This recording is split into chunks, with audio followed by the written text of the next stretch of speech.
So, as many of you have probably seen, there was a huge flaw uncovered in Georgia elections in Floyd County, northwestern Floyd County.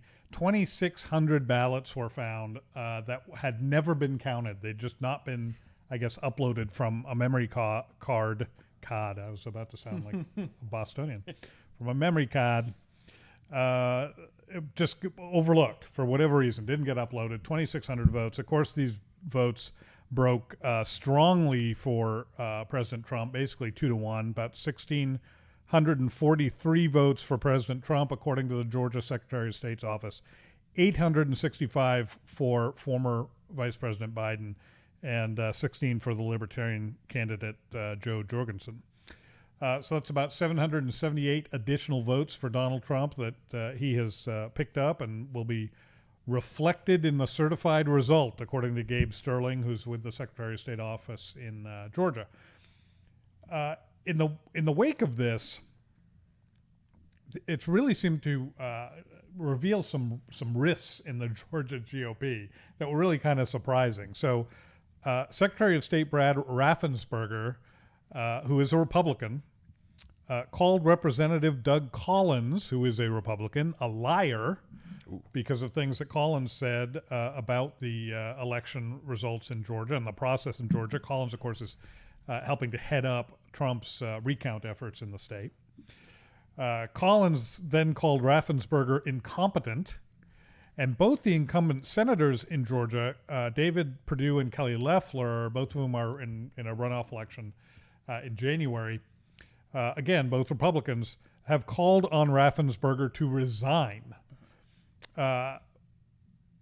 Sterling, again, one of the folks at the state's Secretary of State's office, called on the county elections director to resign. So there's plenty of blame, plenty of finger pointing going on here.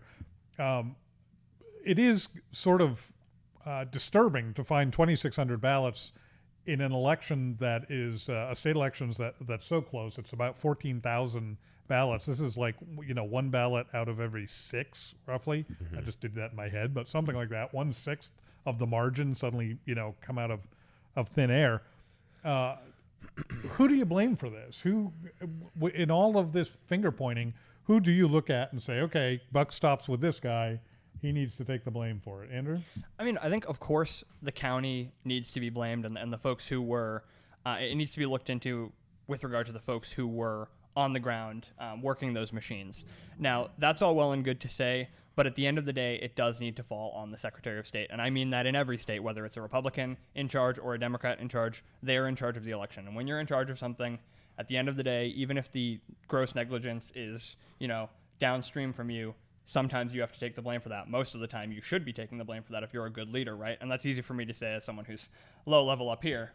But, I mean, that's the case. And so I think people are confused when they're saying, or just being incredibly disingenuous when they're saying that in states where Republicans hold Secretary of State, Republicans should be trusting the results because it's a Republican Secretary of State. And it's like, well, if it all falls on your head, it doesn't matter what party you're from, you're counting number one. You're thinking for yourself. Sure. And if it falls on you, whether you're a Republican or a Democrat, you're worried about the results and how your office will look as a result. So I think that the scrutiny needs to fall on the Secretary of States, no matter what party they're from, and we need to kind of dispense with the notion that if it's a Republican-led Secretary of State's office, that and the results go against Trump in the state, that suddenly means that there is no questions to be asked. Brian, you like to point a finger or two once in a while. Who would you be aiming at in this situation?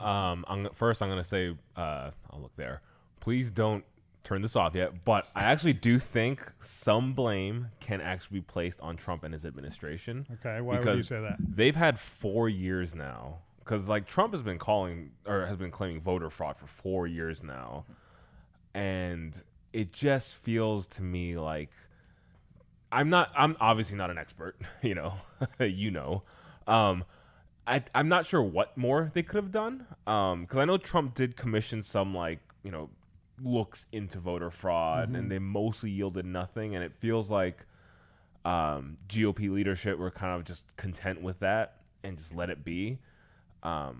but as you know, like I said, 2,600 is not an insignificant number of ballots to just find, and for mistakes like that to be occurring now, when there have been accusations being flung about voter fraud for 4 years now, it feels like, and again, like I know blaming Trump is a little hot takey, but. Really what I mean is just like, I guess, leadership in general. It feels like more could have been done going into this, especially knowing how contentious this was going to be. Like, no matter who wins or won. Right. And that just makes it worse. I mean, everybody knew that these results were going to be under a microscope. And so the idea that there's some guy or woman, I have no idea, in northwestern Floyd County, Georgia, who just forgets. Oh, I forgot about this memory card with 2,600. You know, if I were one of those 2,600 people, I'd be really ticked off. I mean, I'd be calling for somebody's head. But you know, you make a good point, and I think sort of I mentioned the rifts in the Georgia Republican Party earlier. There is this dividing line still very much in the Republican Party. Between the Trump supporters and and actually there are probably several camps here: Trump supporters, never Trumpers, people sort of in the middle, more establishment figures, and all of them have different opinions, right, about where this thing's going and what things are going to look like in December when the Electoral College finally votes, and then in January, of course, for the inauguration. Does the uncovering of these 2,600 votes do anything to change your mind or change your view of what this election looks like? Does this, add to the possibility of a Trump victory? Does it take away from it? What do you think? I definitely think it adds to the possibility of a Trump victory. I'm not sure how much. I do think. I want to say most sensible Americans have always sort of assumed nothing necessarily nefarious, but general incompetence. Well, there's always been some election, fraud, for lack of a better term, but election fraud has always existed. Anything run by the government is going to be rife with incompetence. Yes. So, I don't know how many people just kind of assume like this is almost baked into the margins.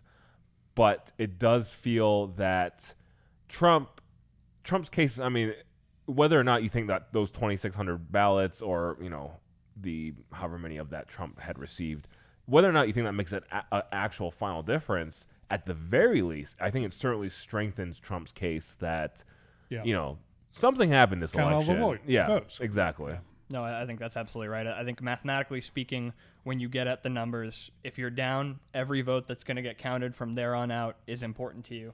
And if thousands of votes are being left off the table or are being discovered to be put on the table, obviously that's going to up your chances. I mean, it just gives you a little bit more hope. Whether or not that's going to come out in the wash, that's to be determined. I want to be very careful on like what I would say is going to happen. I mean, I think a couple days after the election, I was one of the people who was more willing to say, I think this might be over for President Trump. But I mean, I think that these results make it far more likely that at least the fight that he's putting up and the legal battles that he's putting up, that shut me up on that issue. Yeah. It is at the very least shut up someone like me who has said, well, maybe he's fighting improperly or he's overdoing it. Maybe there's no fire where the smoke is at here. But there clearly is. There's a reason to keep counting. I think Brian and I are in favor of anything that shuts you up. So we're very keep grateful those votes for coming. Whoever found these 2,600 votes. I do actually want to point out one observation that I've noticed, when I was sort of digging into this story. And honestly, this is I cast no aspersions. This is such a small county. I've already forgotten what it's called. Something Floyd. Floyd County. Yeah, Floyd County. Western Floyd County, Georgia. I do think if something nefarious is happening, it's going to happen on the fringes in places like that. Yeah. I don't think you can really. That's a good point, Brian. Yeah, I don't think you can really. I mean, I'm sure you could, but it's just your margin of error is so much slimmer if you're trying to cheat a massive county. Yeah, and this doesn't even bring in really the idea of election fraud. I mean, that's not really what we're talking about. We could be. I suppose it's possible that there's somebody in northwestern Floyd County who's, super pro Biden and knows that these votes were gonna break Trump's way. I haven't heard even an accusation of that, much less seen any evidence of it.